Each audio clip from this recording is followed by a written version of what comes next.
bad days or bad reps, whatever, learning from that. And I think that's what the whole room, has been able to do a good job of. The young guys, learning from their mistakes, and, just trying to work on something every day. We're not asking them to be this complete player right out of high school, or make miraculous changes from one day to the next, but just trying to just slowly, consistently get better. With Ricardo himself, you've seen him grow since he's been here. Yeah. Just how has he grown? Even last season, where I know that was a rough game against Michigan State, but even going through spring practices, how has he continued to evolve his game? We saw yesterday with 3 interceptions. I think he's been able to really enhance what he's good at. I think Rico is a very quick player, twitchy player. He gets in and out of his breaks really good, and as you guys have seen, he has really good ball skills. So really just trying to do what he does best every day. Just be consistent at that, and I think that's been able to help him make the plays that he's been making. Talking about kind of the room, you've been a key cornerstone of the cornerback room for a while. After the coaching news, was there any thought of you potentially moving, or were you kind of dead set on Wisconsin? Nah, I've been here since 2018. I never thought about leaving.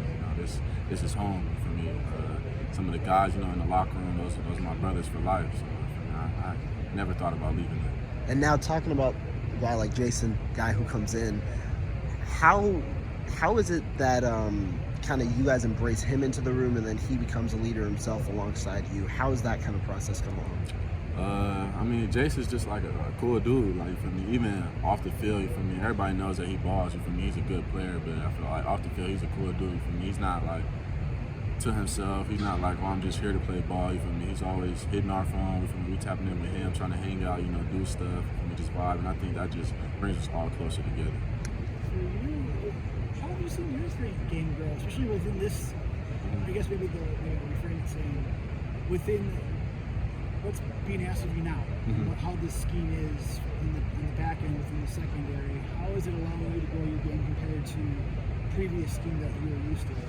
I would just say more so just being consistent in certain techniques, trying to learn something new and just mastering that, trying to see how fast I can master that.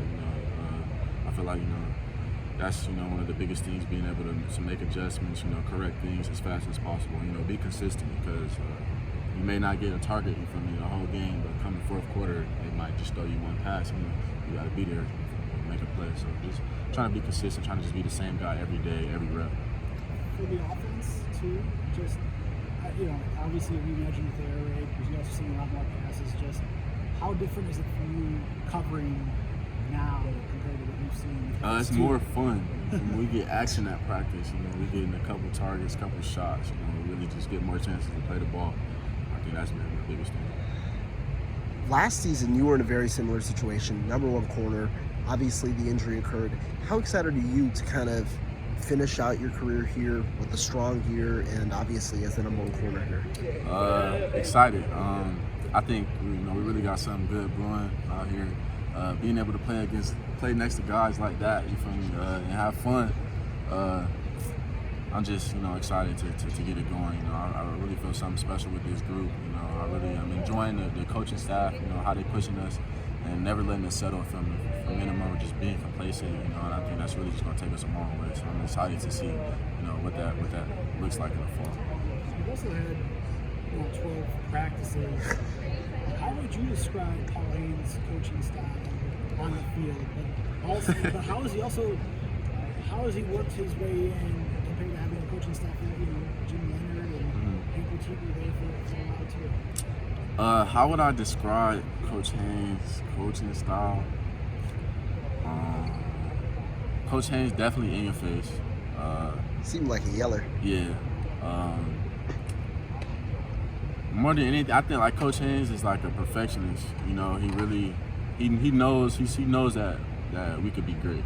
He sees the potential, and he just like won't let it settle. So even if it's just a little things, he's like just always on us, because he wants us to be great. He wants us to see us succeed, but he knows that we also want that too. So just trying to push us to that standard, holding us to a standard every day, and then just kind of not like putting us through it, but kind of not being chaotic, but you know, in a way trying to do that so that we could still kind of just learn how to, you know, focus and lock in even when stuff is going on. You feel me? Everything is kind of maybe crazy around you or whatever, but still being able to lock in and focus, hear what you need to hear, see what you need to see, and be able to, you know, complete your job.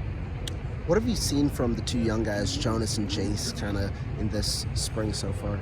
I've seen competitiveness. You know, some of those guys, their technique might not be like perfect every time, but they don't want to lose. You feel me? And that's all you can really ask for right now for them guys to just go out there and work hard every day. You know, they're not coming out here kind of feeling sorry for themselves or you know, feeling bad. Like you could tell, you feel me, they just coming out of high school or whatever, but the will to get better every day, you know, in the meeting rooms, the focus, the attention to detail has been there every day. So I think that's been really good to see out of them. Appreciate it, man. Yep.